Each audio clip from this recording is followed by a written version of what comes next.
This is Cerebral Cinema. Movies of the mind.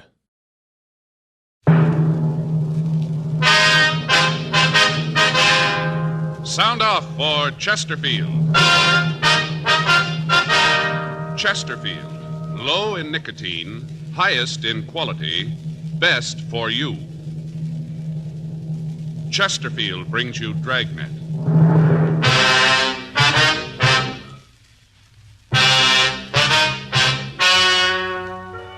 Ladies and gentlemen, the story you are about to hear is true. The names have been changed to protect the innocent.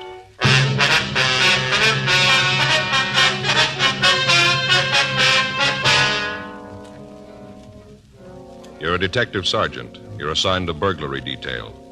In the past 5 weeks, 17 homes in your city have been stripped of all valuables. There's no lead to the thief, no description. Your job, get him. Before you buy your next pack of cigarettes, think this over. A doctor has been examining a group of Chesterfield smokers with special attention to the nose, throat, and sinuses. His latest report, after a full year and a half, says no adverse effects from smoking Chesterfield. Don't you want to try a cigarette with a record like this? Chesterfield, regular or king size, they're low in nicotine, highest in quality, best for you.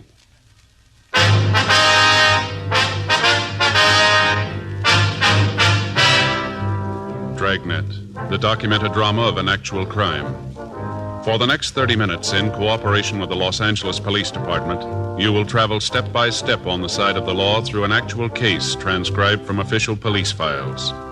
From beginning to end, from crime to punishment, Dragnet is the story of your police force in action.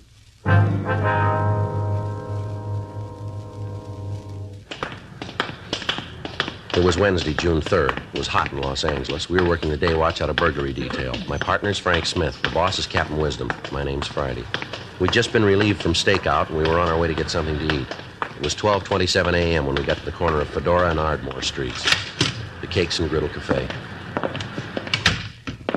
Here's a couple back here, Joe. Yeah, that's fine.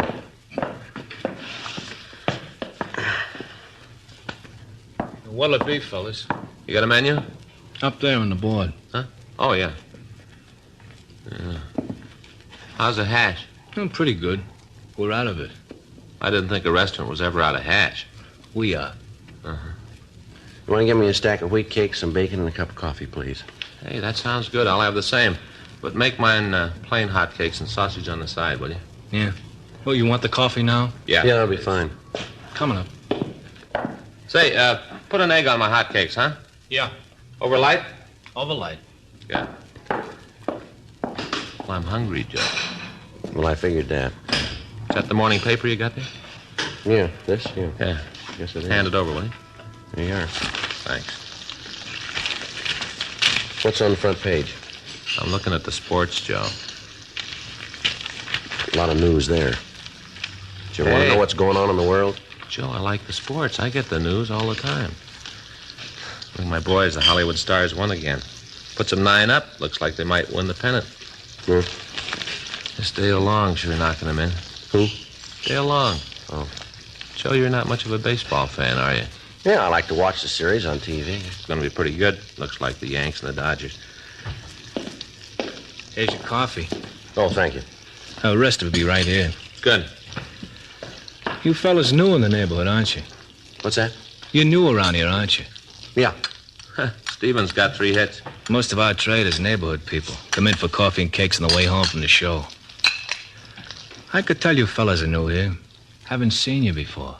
Yeah. I'll get the rest of the order. Fine. We got 1 RBI. What? Stevens got 1 RBI.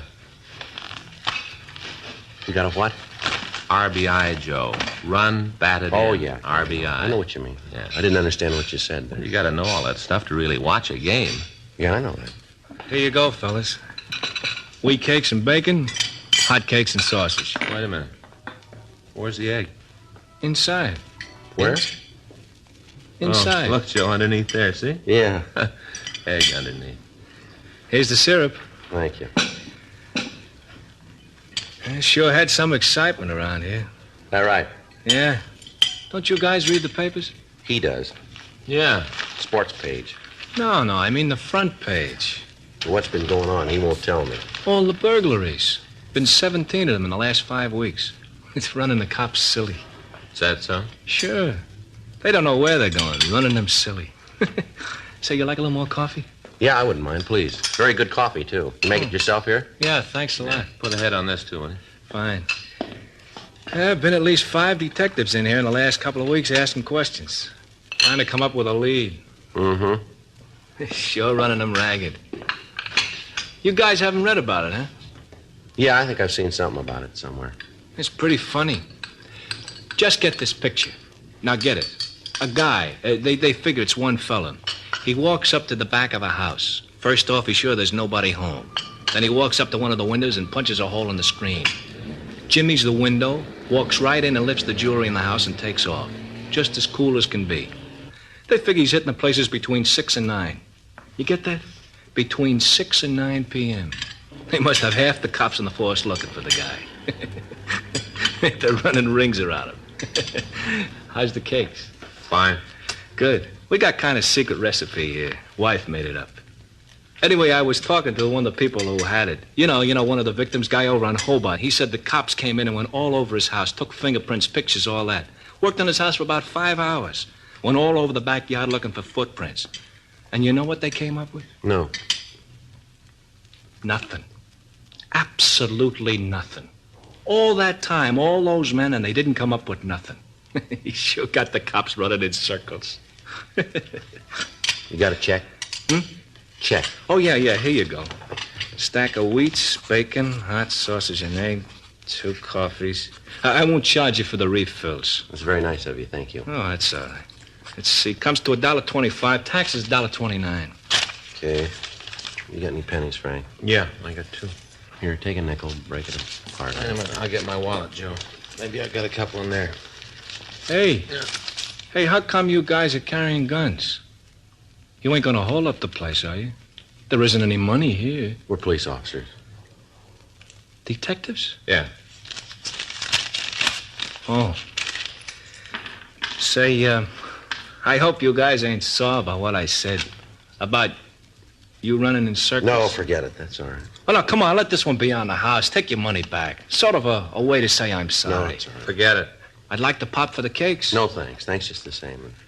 Well, hope you come back again. Sure. Say, just a minute. Yeah. I'd like to ask you a question. Mm-hmm. About this fella who's been pulling the jobs. Yeah. When do you figure you're going to get him? When he runs out of circles.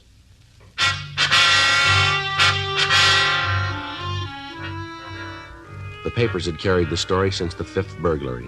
As the thefts continued, the stories grew in importance.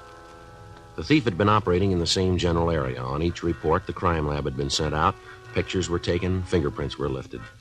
When the sum total of evidence was weighed and sifted, we were able to establish the fact that we were looking for the same man or men. He was in possession of a 1/4-inch punch, which he used on the screens, and a 1/2-inch jimmy, which he used to pry open the windows. From traces of fabric that he left on the 4th job, we knew that he wore cotton gloves. We had no physical description of him to work with, nothing but the M.O. that he used. The stats office had made run after run looking for a lead. The possibles that they'd turned up were checked out, but they netted us nothing. Communications had been gotten off to the rest of the nation asking for information on known criminals who used the same M.O., but the replies were of no help. All recently released convicts from the state penitentiaries and work farms were checked. We found nothing. The pawn shops in the Southland were alerted to be on the lookout for the stolen goods. Again, nothing. Informants and other sources of information were questioned and re-questioned, and at the end of 5 weeks, we were right back where we started. The newspapers took up the stories in full force. They ran cartoons of the thief, picturing him as an invisible phantom who could almost announce the time of the next housebreaking to the police and then proceed according to plan without interference. Every known method of apprehending the burglar was tried. None of them worked.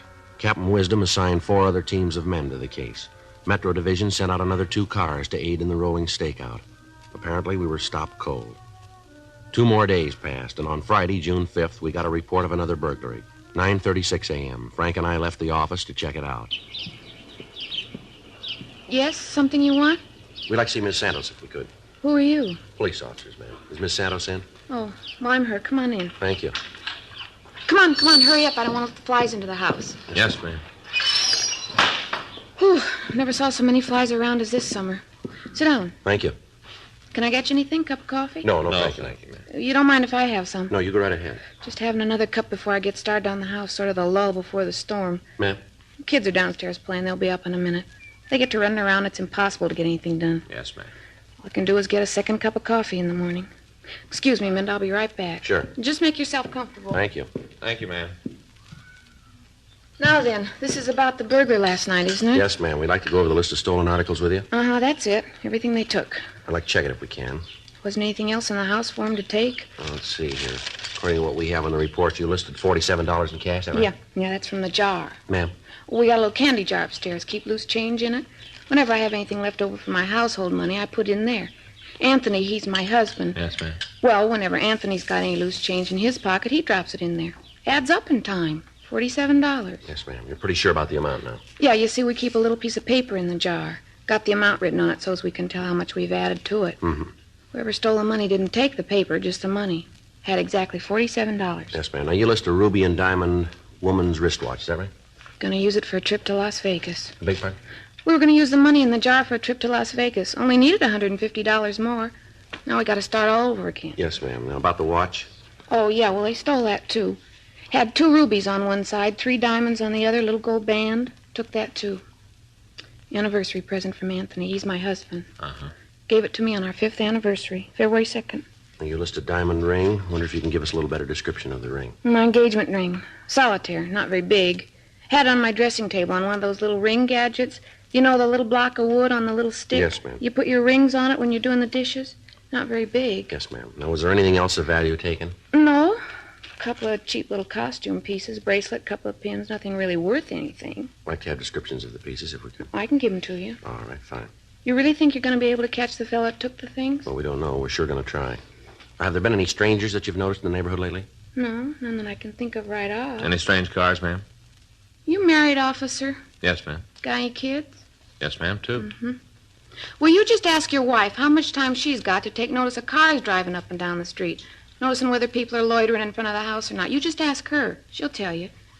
You men all the time talking about the modern conveniences. Help out the housework. Just zip and the house is clean with the vacuum. Swish the dishes around. They're all clean with the new soaps. Yes, ma'am. Well, maybe it's better than our mothers had it, but they still haven't come up with nothing short of a straitjacket that'll keep you from having to run after the kids all day. Yes, You ma'am. ask your wife. She'll tell you. Yes, ma'am. You ask yours, too. You'll see. I'm not married, Miss Santos. Well, then you wouldn't know. Well, you can talk to his wife. Those fellas last night, they gained clues? We haven't checked with them yet, ma'am. Seems like they should be able to tell something about who did it. All that powder they was putting around, the pictures they was taking, all the excitement. Took me 2 hours after they left before I could get the kids to sleep. All that trouble, they should have something that's going to get the things back. Sure know one thing. What's that, ma'am? Man that stole the watch, wish they'd taken the book. Beg your pardon? The record book. It was right in the drawer of the dressing table. The way those people at the store are, if you don't find them, they will. I don't believe I understand, Miss Santos. The people where we bought the wristwatch, they'll find him sure. They won't let him get away with it. Ma'am? The watch, it isn't paid for. 10:42 a.m. We started to canvass the neighborhood. For the next hour, we talked to the people in the houses on both sides of the street. None of them could add anything to the story given us by the latest victim. 12 noon, Frank and I called the office and told them we'd be out for 7. As we were leaving our car, a tall, elderly man approached us. He identified himself as Ross Dunham. He explained that he lived in the corner house on the same street as Mrs. Santos. Yeah, my wife told me you were by the house this morning. Yes, sir, we were. Got something that maybe you can use. What's that, Mr. Dunham? Well, I noticed it right off. Didn't want to say anything about it to the missus. You know, women get upset. Thought it'd be better not to mention it. Yes, sir, what is it? Night before last, Thursday, I saw the car. What car was that, sir? The one I want to tell you about. I was going downtown to tell you officers about it. Felt kind of like it was my duty. You know, public spirit. Yes, sir. How about the car? Well, it was kind of warm night. Mrs. and I were sitting out on the porch in the glider, just taking the night air. Then I saw the car go by. Didn't think much about it at first. I see. Must have been about 6:30, right after supper. We just sitting there, taking the air, having a glass of iced tea. Then I saw the car go by again, slow-like he's looking the houses over. Could you describe the car for us, sir? Yeah, got written right down here someplace. Car went by the house 2 more times that night. 4 times all told. 4. Uh-huh. Yeah, I think I got it in my wallet. Might have left it in my other pants. I thought you... Oh, no, here it is. There it is. Even got the license number. Yes, sir. It going to help? Well, we don't know, sir. We'll check it out. Can I have that paper, please? I'll call it in, Joe. Haven't checked DMV. Right. Sure hope it gives you guys some help. The way the burglar's been running around here, terrible. The man isn't safe to leave his house. I've been thinking about having those little bell alarms put on the window. Did the officers talk to you last night, sir? You mean when they came out to see Mr. Santos? Yes, sir. No, they didn't. I saw the police car. I thought about going down to talk to him. But the missus would have wanted to know what was going on. Told her about the car, and it had upset her. She's kind of nervous. Breaks out in a rash whenever anything happens like this. I see. Got just about every kind of ointment in the world. Doctor says it's in her mind. Sets all in her imagination. You believe that? Well, I wouldn't know, sir. I don't put much stock in it. I used to get rashes when I'd eat fresh peaches. Don't anymore, though. See you in a minute, Joe. Yeah, would you excuse me, Mr. Dunham? Yeah, sure. Mm-hmm. Did you get anything? Yeah.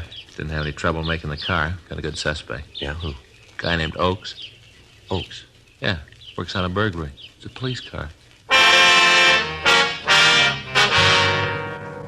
We thanked Mr. Dunham for his cooperation in the attempt to help us. As a public-minded citizen, he'd done what he thought was right. During the time we'd been working on the case, we'd turned up dozens of well-meaning citizens who wanted to cooperate. Each of the tips, no matter how remote, we checked out. This meant using additional man-hours and pulling officers off other assignments to investigate the possible leads. But in every event, we appreciated the tips. 3 more days passed. The thief hit once more. In spite of the close surveillance we were keeping on the area, he somehow managed to get into the vicinity, commit the crime, and leave without being observed. The pressure from local citizens clubs and insurance companies got a little heavier. On Tuesday morning, June 10th, a meeting was held in Chief of Detectives Thad Brown's office. The detail and results of our investigation were gone over again.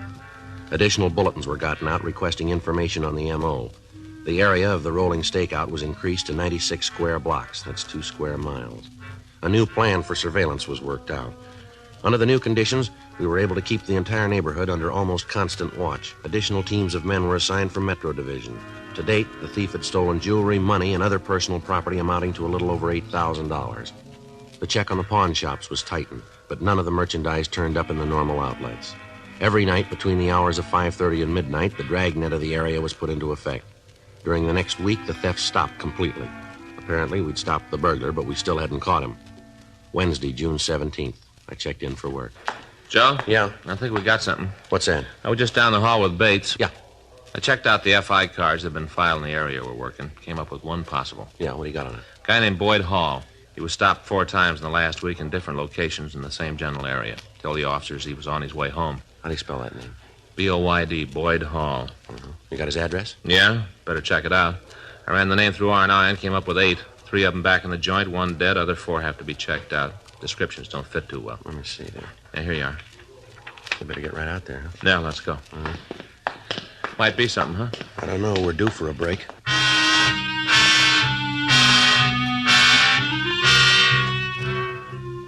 "15 minutes later, we turned off Vermont Avenue onto Venice Boulevard. 4 blocks to the left, and we turned onto Dewey Street. Another block and a half, and we pulled up in front of the address. Well, this is 1800. Ought to be right. Here. Mm-hmm. Well, we're still batting 1,000. 1804 Dewey. Yeah. Vacant lot.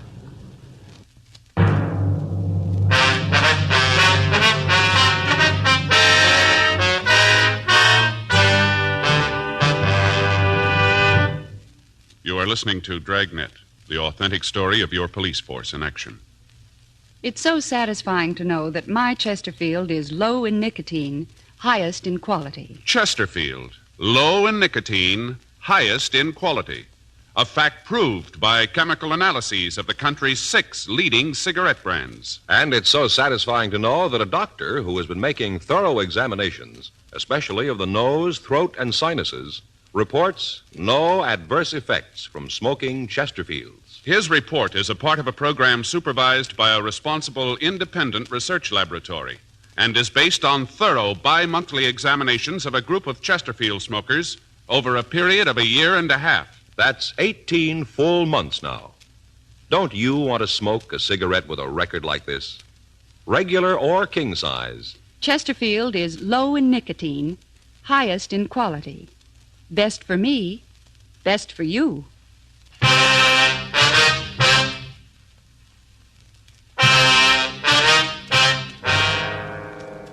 Wednesday, June 17th, 8:48 a.m. We canvassed the neighborhood around the vacant lot.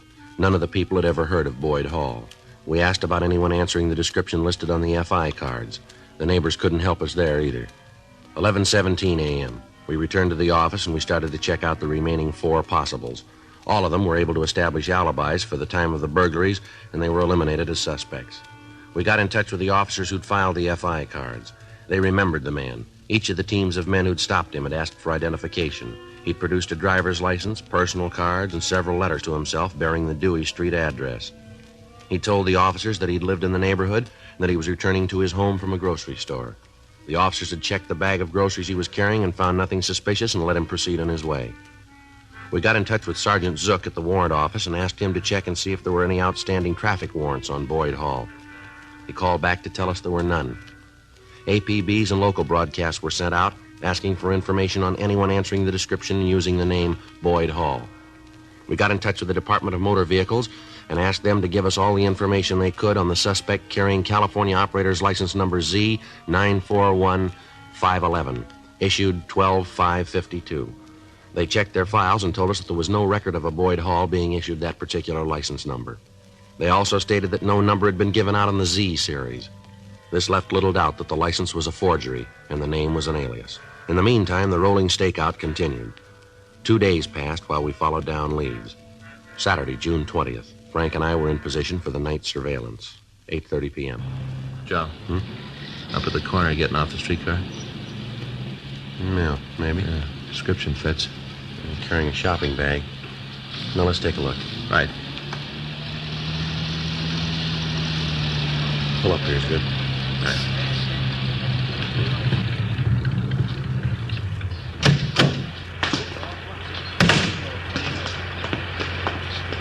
Excuse me, fella. We're going to have to go through this again. Beg your pardon? You're police officers, aren't you? Yes, sir, we are. And you want to see my identification? Yes, sir, that's right. All right. Be glad when you fellas find whatever it is you're looking for. You know, this is the 5th time I've been stopped. Is that right? Yeah. Here, will you hold this shopping bag for me? Sure. Hey, what you got in here? Loaf of bread, groceries. I got my driver's license in my wallet. Here. Would you take it out of your wallet, please? Sure. There. See? Mm-hmm. Boyd Hall. That's your true name? That's what it says. 1804 Dewey Street, and that's where you live? Yeah. Just came back from the store. Mm-hmm. Well, we're sorry we bothered you, Mr. Hall. Perfectly all right. I know you're only doing what we pay you for. I'll tell you what, to make up for causing any inconvenience, let us drive you home, could we? Oh, that's not necessary. It's just a couple of blocks. I don't mind a walk. Don't like to put you fellas out. Well, don't worry about it. Get in the back seat, huh? Really, I appreciate the thought, but it's not necessary. Want to get in the back there? All right. Want to take the shopping bag in front, Frank? Yeah. Go ahead, Hall.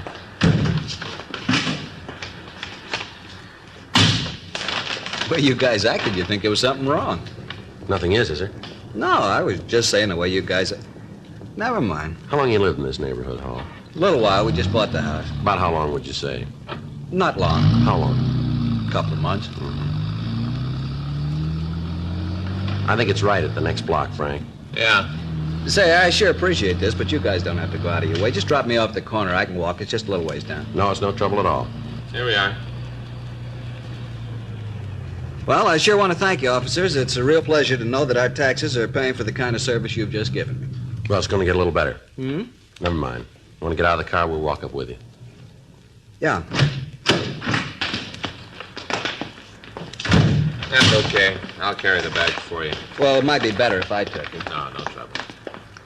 Now, which is your house, Hall? This one right here. Mm-hmm. That's 1802. Then that one's 1806. Let's walk down a little further, shall we? Mm-hmm. It's fine. Now, if we figure correctly, 1804 would be right here, wouldn't it? Don't suppose it'd do any good to say somebody stole the house. No, I don't suppose it would. You want to tell us about it? Yeah, I might as well. Now, let's get back in the car.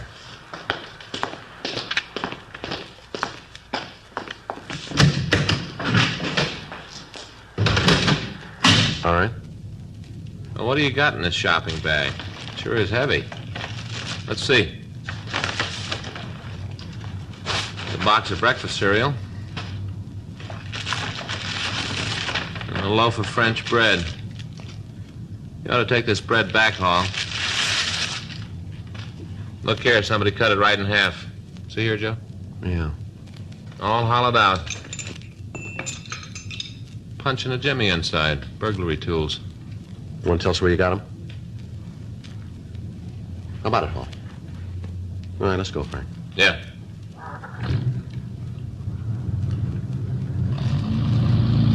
Suppose you guys think you're pretty smart, don't you? No, not particularly. It took us 8 weeks to catch you. I should have let it go. Should have gotten out while the getting was good. Yeah, you should have. How you gonna know? I figured 10 weeks and then quit. Another 2 weeks, that's all I needed. Where's the stuff you took? Hotel room? You shoved any of it yet? No, it's all there. Every bit of it but the money. I lived on that. Figured when I got enough, I'd hit for the border, sell it in Mexico. Let's stop on the way and pick it up, huh?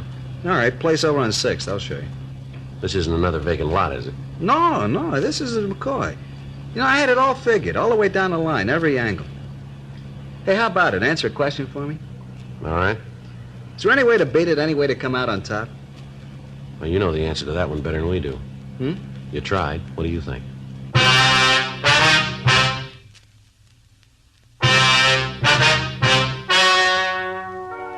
The story you have just heard is true. The names were changed to protect the innocent. On October 15th, trial was held in Department 96, Superior Court of the State of California, in and for the County of Los Angeles. In a moment, the results of that trial. Now, here is our star, Jack Webb. Thank you, George Fenneman. Friends, as you heard George tell you earlier, we've received the full 1.5 year report. It comes from the doctor who's been examining Chesterfield smokers with special attention to the nose, throat, and sinuses. Now, the report shows again no adverse effects from smoking Chesterfields. I think that's very important to you as a smoker, and I hope you'll keep it in mind next time you buy cigarettes and get Chesterfields. Regular or king size, Chesterfields are low in nicotine, highest in quality. Best for you.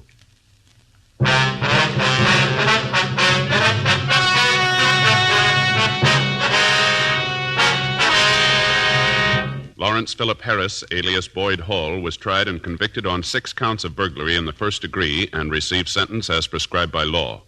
Burglary in the first degree is punishable by imprisonment in the state penitentiary for a period of not less than 5 years. Dragnet wishes to thank the editors of McCall's magazine for their interesting personal story about Jack Webb, Nobody's Man Friday, in the current September issue of McCall's.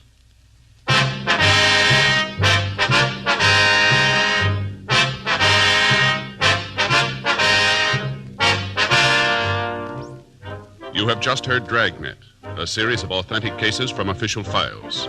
Technical advice comes from the Office of Chief of Police W.H. Parker, Los Angeles Police Department. Technical advisors, Captain Jack Donahoe, Sergeant Marty Wynn, Sergeant Vance Brasher. Heard tonight were Ben Alexander, Peter Leeds, Joyce McCluskey, Harry Bartell. Script by John Robinson. Music by Walter Schumann. Hal Gibney speaking. Watch an entirely new Dragnet case history each week on your local NBC television station. Please check your newspaper for day and time. Chesterfield has brought you Dragnet, transcribed from Los Angeles.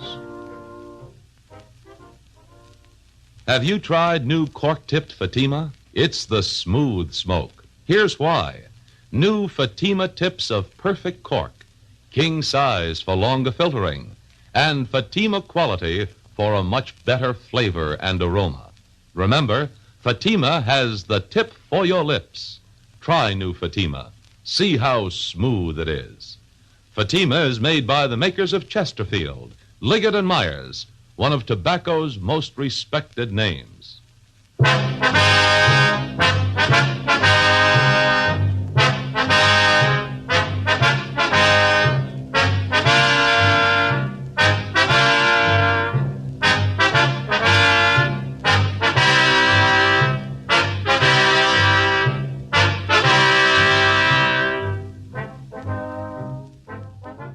Cerebral Cinema hopes you have enjoyed this movie of the mind.